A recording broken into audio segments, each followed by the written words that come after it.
ভিডিওটা বড় হলে হোক, আমি ঠিক করেছি এই রিয়েল ব্রাইডের ফুল লুকের টিউটোরিয়ালটা তোমাদের সাথে শেয়ার করব। তার আগে বলো, শাড়ি ড্রাপিংটা তোমাদের কেমন লাগছে? তোমাদের যদি এইরকম শাড়ি ড্রাপিংয়ের টিউটোরিয়াল লাগে কমেন্ট করো, আমি অবশ্যই একটা ভিডিও নিয়ে আসবো। তো প্রথমেই ব্রাইডের ফেসটাকে ভালো করে ক্লিন করে নিয়ে ডট অ্যান্ড কির একটা টোনার আমি আজকে ইউজ করেছি। দেন আমি ইউজ করেছি নিউট্রোজেনা জেল বেস ময়শ্চারাইজার। আর ব্রাইডের উপরে আমি অলওয়েজ অ্যানাস্থাসিয়ার আইব্রো পমেড ইউজ করেছি, তো আজকেও সেটাই ইউজ করলাম। এরপর আইব্রোটাকে আমি শেপ দিয়ে নিচ্ছি টার্টের একটা কনসিলার দিয়ে এবং বিউটিলিশিয়াসের ফ্ল্যাট ব্রাশ দিয়ে। ওর ফেস অনুযায়ী আমার মনে হলো খুব মোটা আইব্রো ভালো লাগবে না, আবার খুব সরুও ভালো লাগবে না, তাই মিডিয়াম লেন্থের একটা আইব্রো শেপ আমি করে নিলাম।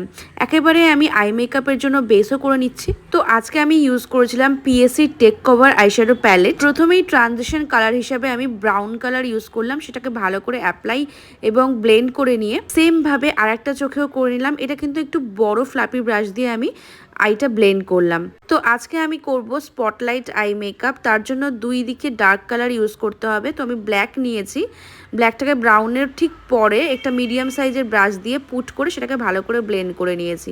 দেন শপারেলের পিগমেন্ট প্যালেট থেকে হোয়াইট অ্যান্ড গোল্ডেন মিক্স করে ইউজ করেছি। দেখো, মাত্র 2-3টে কালার ইউজ করেই কত সুন্দর একটা আই মেকআপ ক্রিয়েট হয়ে গেল। তো এবার মেকআপ বেসটা রেডি করার পালা। সেটার জন্য আমি এমব্রোলাইজার ময়শ্চারাইজার ইউজ করছি। তোমরা প্রথমেই দেখেছো আমি আর একটা জেল বেস ময়শ্চারাইজারও ইউজ করেছিলাম।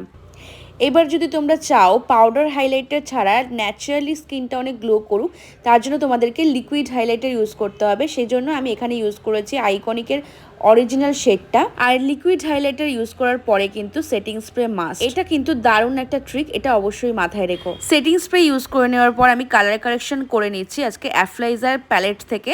তো আমি প্রাইমারটা দেখাতে মিস করে গেছি। লিকুইড হাইলাইটারের আগে অ্যাফ্লাইজার magic drop as primer use করেছিলাম।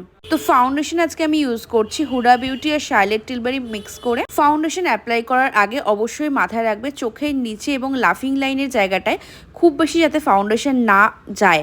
ফাউন্ডেশন ব্লেন্ড করে নেওয়ার পরে যতটুকু তোমার ব্লেন্ডারে থাকবে সেইটুকুই জাস্ট চোখের নিচে এবং লাফিং লাইনে ইউজ করবে। যদি কোনো কারণে চোখের নিচে বা লাফিং লাইনে ফাউন্ডেশন চলেও যায়, সেক্ষেত্রে একটা ইয়ারবাডস দিয়ে সেটাকে তুলে আবার সেখানটা একটু বিউটি ব্লেন্ডার দিয়ে ব্লেন্ড করে দেবে।